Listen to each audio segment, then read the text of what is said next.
All right, today we are diving into a really radical idea. What if world peace isn't just something you hope for, but something you can actually build? We're going to break down a blueprint that's designed to do exactly that, to literally engineer a new world order based on a peace economy. So let's just start with the big one. What if you could actually engineer world peace? I know, it sounds huge, right?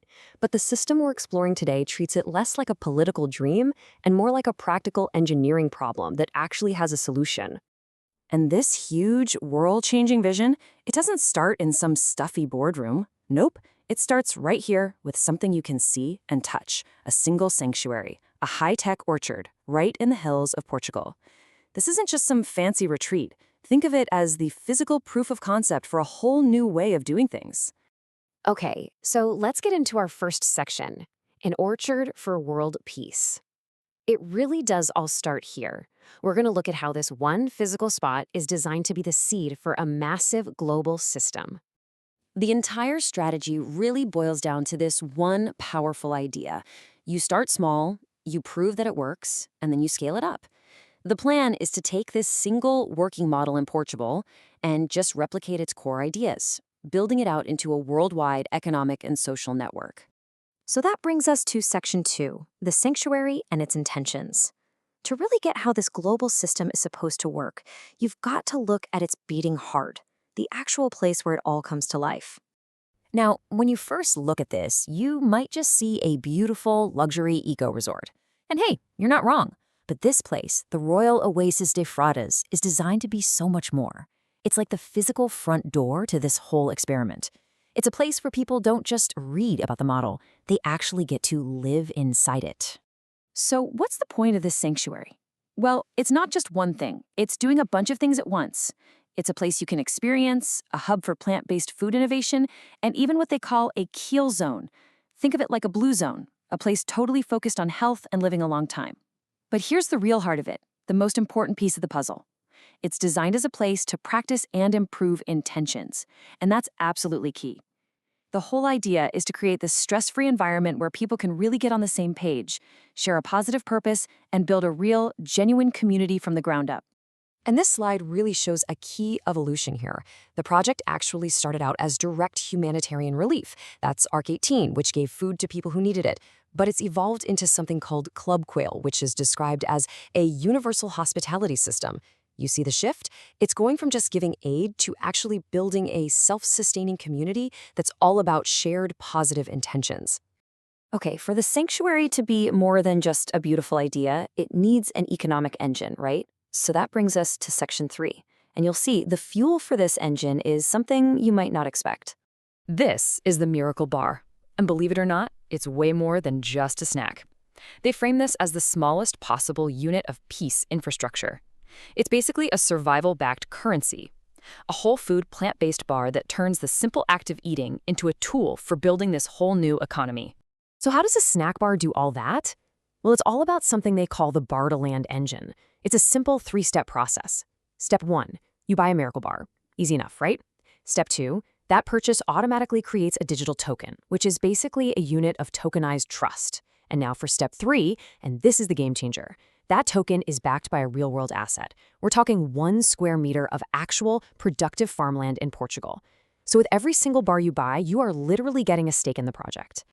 And this whole process creates what's called a self-reinforcing flywheel.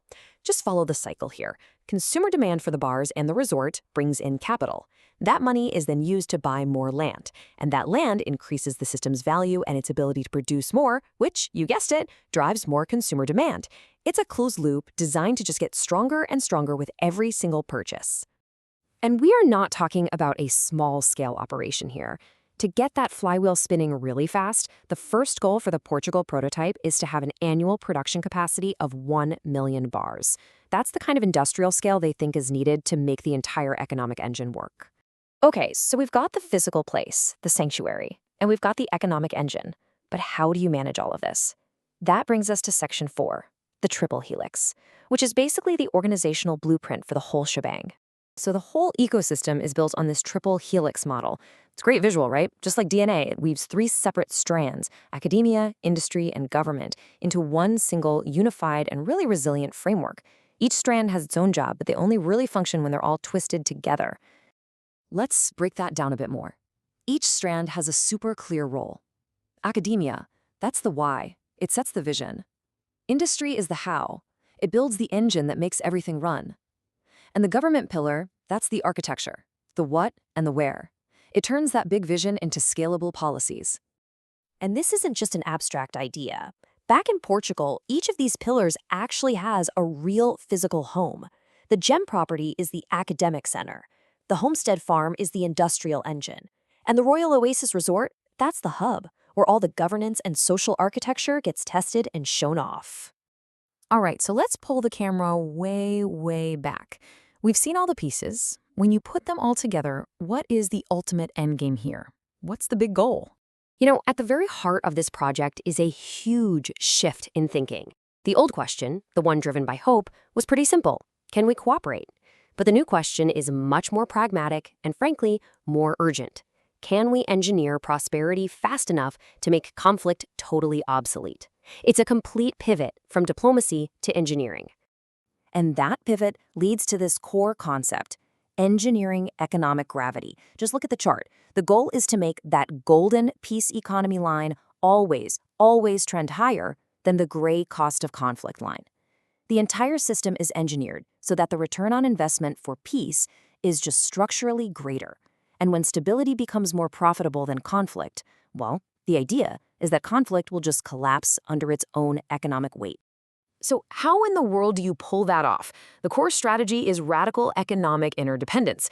I want you to imagine rival nations sharing their most critical infrastructure. We're talking AI-managed systems for energy, for water, for food.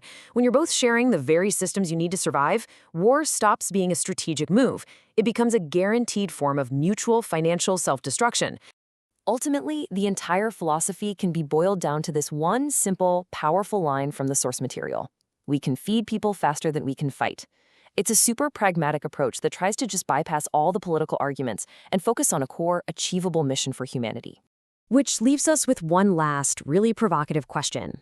Can an economy that's built on our most basic needs, food, community, and shared intention, can it truly engineer a world where war just isn't the most profitable or rational option anymore? Answering that is the whole point of this experiment.